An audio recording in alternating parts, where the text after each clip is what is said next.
Hello and welcome to Beyond the Bio. This week is a solo episode and I'm excited to get stuck in. But before I do so, a little plea if I may. At the end of Beyond the Bio, I always ask for people to rate, review and subscribe. And this is something that means so much to me personally because I know that it has an impact in where the show ranks in the podcast charts. And those reviews are really important to help new people to find the show. I would really appreciate it if you were up for doing a review. Now, this can be a bit tricky, so it depends what platform you listen on. So say you listen on Spotify, super easy, you just rate it. That's all you do, and it doesn't give you the option to leave a review. If you are listening to the show on Apple, it's a little bit more complicated and it does require a review as well as a rating. But let me just talk you through how you do it because it's a bit confusing if you've not done one before. So basically, you go into the show, so you can't do this from an episode. You have to actually go into the show itself. Then you scroll down a fair bit and you will see a little section called ratings and reviews. And you'll see the ratings there. You tap to rate. Hopefully you're going to give it 5 stars. And you just write in a little review as well. So let me just read to you the last review that I got because this is lovely and it's only a few lines long, so it doesn't hopefully take too much time. So Mother Cupper said, loved it is her title. Excellent.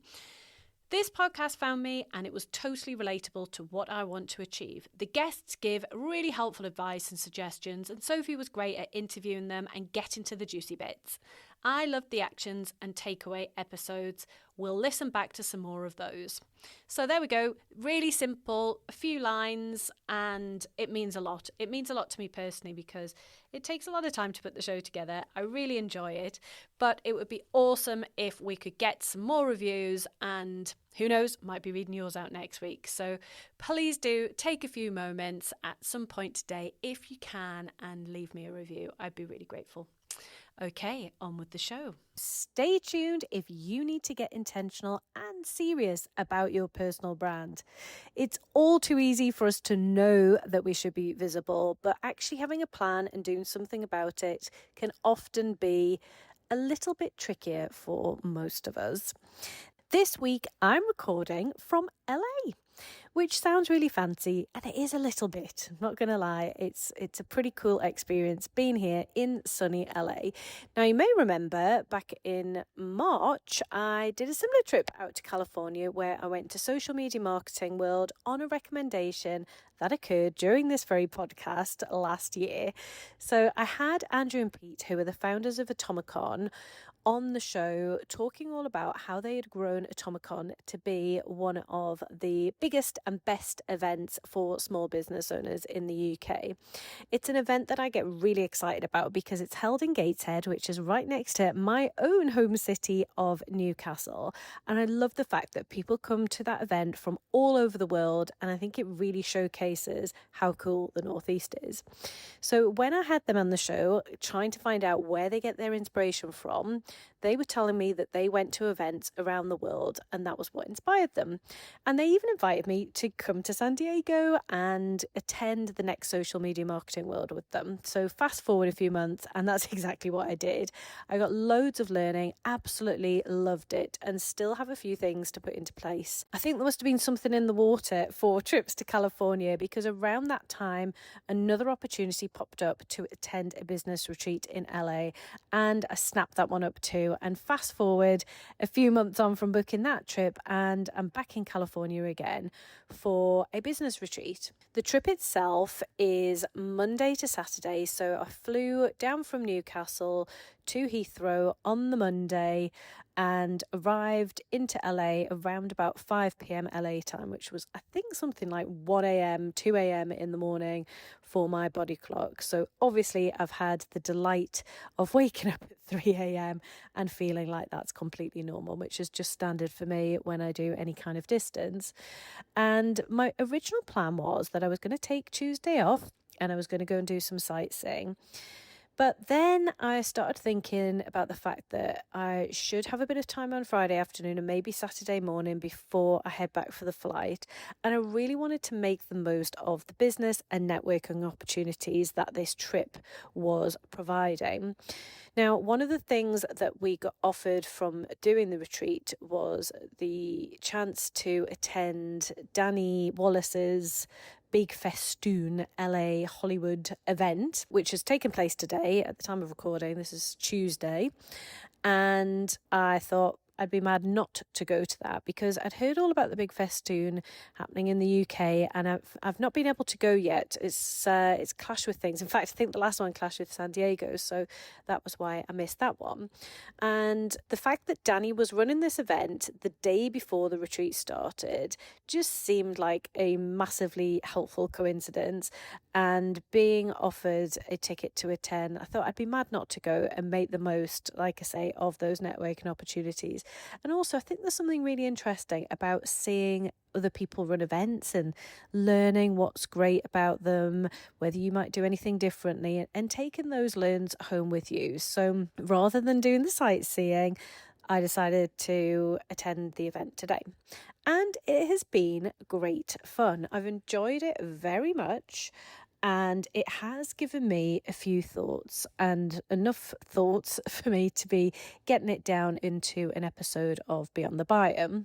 So one of the things that really stood out for me about Danny's event, and I've known Danny for a few years now. I can't remember how we met. I want to say through the Great British Entrepreneur Awards. In fact, I think that's probably where we did meet. So there was something around wanting to head along and support Danny as she grows her event stateside. There are a few things that stuck out for me from watching the sessions today, and I think that they are valuable enough to share with you in a podcast episode. So the first thing that really stood out for me was Danny talking about the fact that a year ago she was attending an event herself in LA and was just so overwhelmed by being here and the feelings that stirred up inside her that she set herself this what felt like this huge goal at the time to come back a year later and run her first event.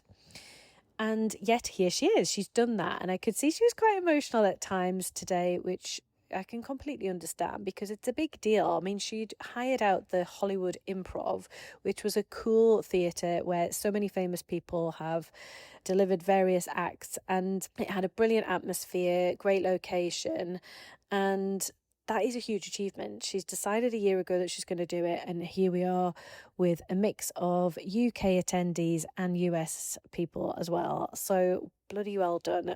It's very impressive. So that was one of the first things that stood out for me. There were a couple of other things as well.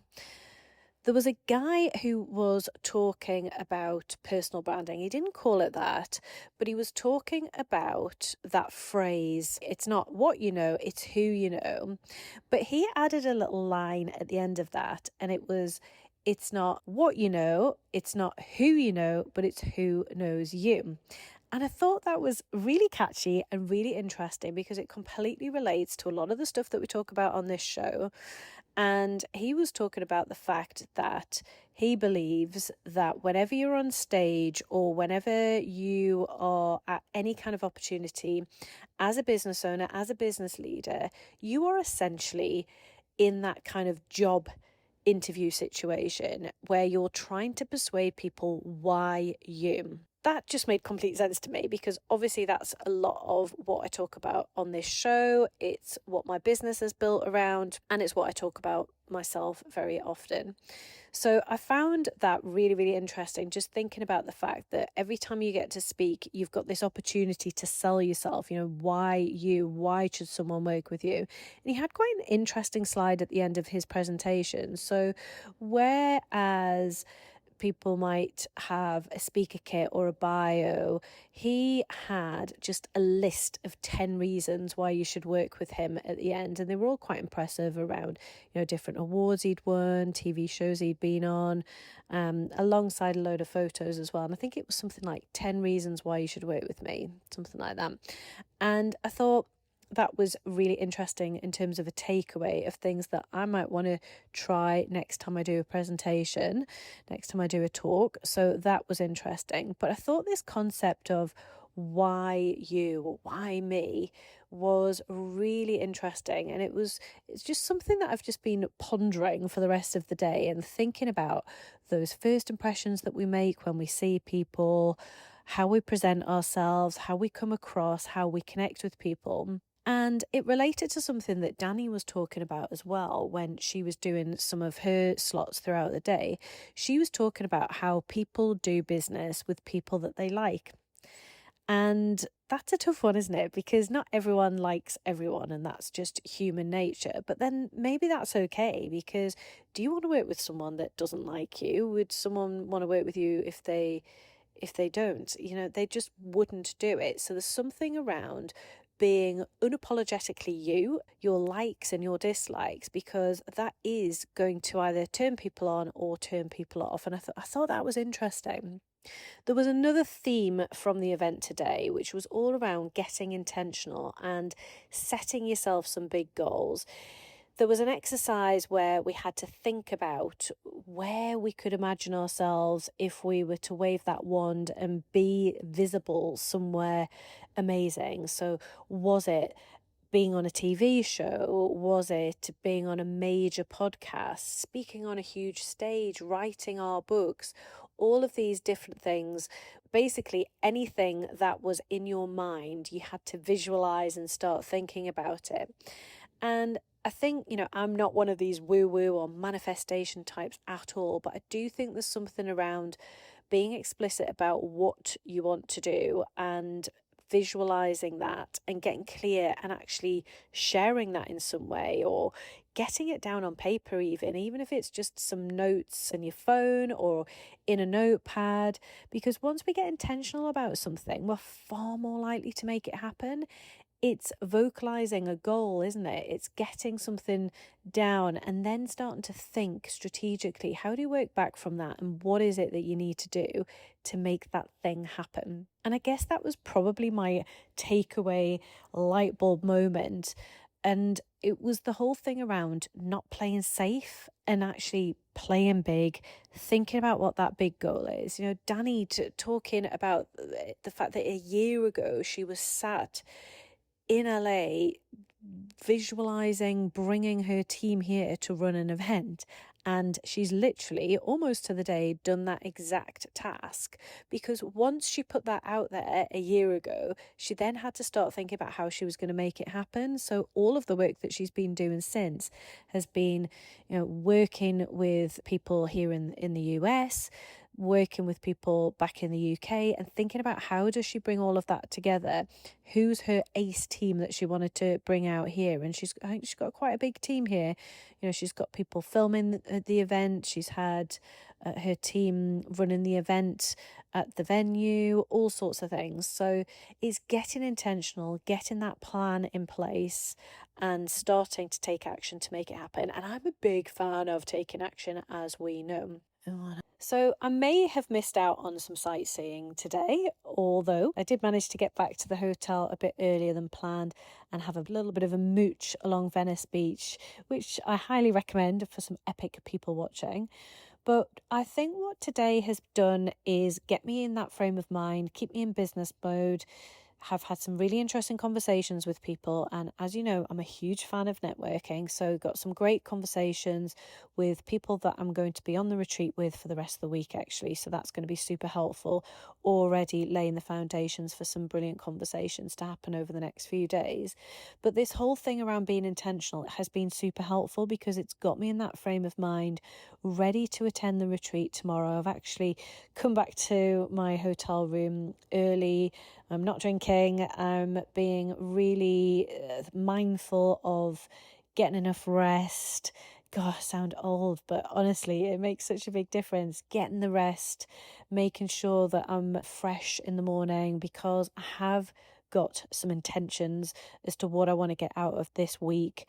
It is a business trip, so I'm always mindful of the fact that there needs to be a return on investment. And I think attending today has really, really helped with that, because it's given me some thinking time.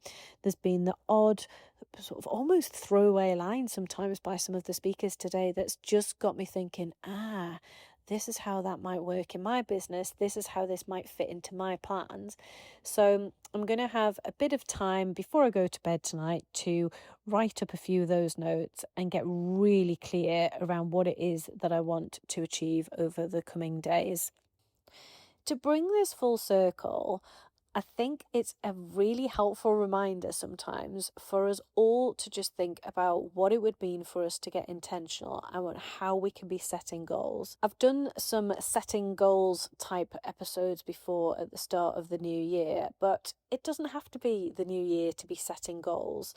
And the thing with our personal brand is we're often uncomfortable around pushing ourselves. Sometimes some of the things that I suggest to our clients really knocks them out of their comfort zone. But as I heard one of the speakers say today, nothing good comes from being comfortable and getting too comfortable. In fact, there was a great analogy around having a duvet day and getting all snuggled up on the sofa, eating loads of rubbish food and watching whatever you want on Netflix. And actually that's fun, isn't it, for the odd day? But if you did that today and then you did it tomorrow and then you did it the day after, it kind of loses its magic, doesn't it? And by that third day we're uncomfortable because actually we need to get up, we need to go and stretch our legs, we need to feel like we've done a bit of movement, we need to eat better, all these different things. So it was a really great story to just bring that to life. And I think with personal branding, there's just so much out there at the moment around the fact that we have to have some level of brand to stand out. In this world of AI, and everything I'm reading, watching, hearing about at the moment is all AI related. It's just the dominant theme, and that's only going to be even more so. Which then means that we need to be even more thoughtful about what we stand for and how we communicate. So we do need to get intentional about our brand. We do need to set ourselves some goals, and they should be scary goals. They should make us feel uncomfortable. It's the same for any of us, whatever stage that we're at with our personal brand journey. We can always have that stretch, make ourselves that little bit more uncomfortable. If you are someone that hasn't done any speaking, but you know that by doing some speaking, you will feel uncomfortable, but also get those eyeballs on you for all the right reasons, for you sharing your expertise, your knowledge, that is going to be something that is going to maybe push you to the next level. Or perhaps you want to have a plan around getting on lots of podcasts because you know that getting in front of other people's audiences is going to be helpful. I mean, whatever it might be, for a fact, there'll be tons of previous episodes of Beyond the Bio that are probably going to help you with that goal. But get intentional, set some goals. And something else that again, I'm having all these sort of flashbacks to the event today around things that people said.